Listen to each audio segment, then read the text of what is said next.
Bonjour, bienvenue dans cette vidéo dans laquelle nous allons étudier un problème de probabilité un tout petit peu plus compliqué que ce que nous avions fait jusqu'ici. Voici le problème qui nous est posé. Alice tire au hasard une boule dans un sac qui contient 3 boules rouges et 4 boules bleues. Elle garde la boule qu'elle a tirée, puis elle tire une deuxième boule. Et l'on voudrait savoir quelle est la probabilité qu'elle tire consécutivement 2 boules rouges. Alors, relisons bien ce problème. Alice tire une boule au hasard, ça signifie évidemment qu'elle ne choisit pas la couleur, et donc au départ dans son sac elle a 3 boules rouges et 4 boules bleues. Mais elle garde la boule qu'elle a tirée, cela signifie que lorsqu'on va faire le deuxième tirage, eh bien il y aura une boule de moins dans le sac. Par exemple, si Alice prend une boule rouge au premier tirage, elle a initialement 4 boules bleues et 3 boules rouges, et bien lorsqu'elle va faire le deuxième tirage, il reste 4 boules bleues et 2 boules rouges uniquement. C'est-à-dire que notre sac ne contient plus 7 boules, mais 6 boules, et parmi ces 6 boules, il y a toujours 4 boules bleues, mais il n'y a plus que 2 boules rouges. Alors pour y voir un peu plus clair, eh bien ce que je propose de faire, c'est de donner un numéro à chacune des boules. Par exemple, je dis que les boules rouges sont numérotées 1, 2 et 3, et que les boules bleues sont numérotées 4, 5, 6 et 7. Et à ce moment-là, je vois qu'il y a 3 façons d'obtenir une boule rouge au premier tirage. Soit je sors la boule numéro 1, soit on sort la boule numéro 2, soit on sort la boule numéro 3. Alors, pour représenter tout ça, eh bien, on va essayer de constituer un petit tableau qui va nous permettre, un petit peu comme on l'avait fait lorsqu'on lançait 2 dés simultanément, eh bien, de voir toutes les possibilités qui sont offertes. Alors dans ce tableau, dans la première ligne, dans les lignes du haut, eh bien, on va faire apparaître ce qui peut se produire lors du premier tirage. Lors du premier tirage, on peut tirer les 3 boules rouges numérotées 1, 2 et 3, ou bien les 4 boules bleues numérotées 4, 5, 6 et 7. Et évidemment, au deuxième tirage, ça va être un tout petit peu différent. Alors, les possibilités, a priori au deuxième tirage, on peut imaginer qu'il y ait les boules 1, 2, 3, 4, 5, 6 et 7.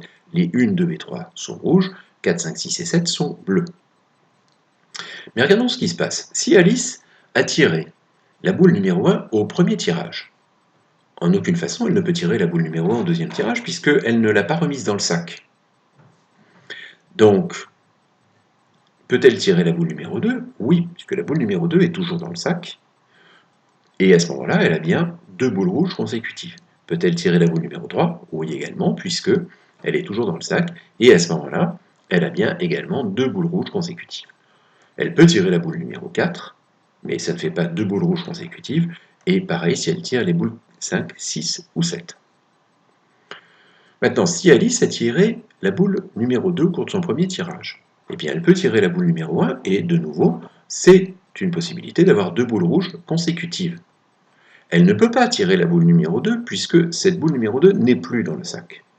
En revanche, elle peut tirer la boule numéro 3 puisque la boule numéro 3 est dans le sac et à nouveau, on a 2 boules rouges consécutives, ce qui ne sera pas le cas évidemment si elle tire les boules 4, 5, 6 ou 7. Maintenant, je vais peut-être noircir toute la diagonale puisque on commence à bien comprendre que si on a tiré une boule au cours du premier tirage, elle n'est plus disponible au cours du second tirage. Si Alice a tiré la boule numéro 3, eh bien avec les boules numéro 1 ou numéro 2 au cours du deuxième tirage, elle peut obtenir à nouveau ces 2 boules rouges consécutives, et dans tous les autres cas de figure, eh bien elle n'obtiendra pas 2 boules rouges consécutives. Voilà, nous avons rempli tout ce tableau, et qu'est-ce que ça nous permet de constater? Ça nous permet de constater qu'il y a 42 façons différentes de tirer 2 boules dans le sac. En effet, il y a 42 cases qui ne sont pas noires dans notre tableau. Et puis parmi ces 42 façons différentes de tirer 2 boules dans le sac, eh bien seules 6 façons donnent 2 boules rouges consécutivement. J'en conclus que la probabilité d'avoir 2 boules rouges est donc de 6 sur 42.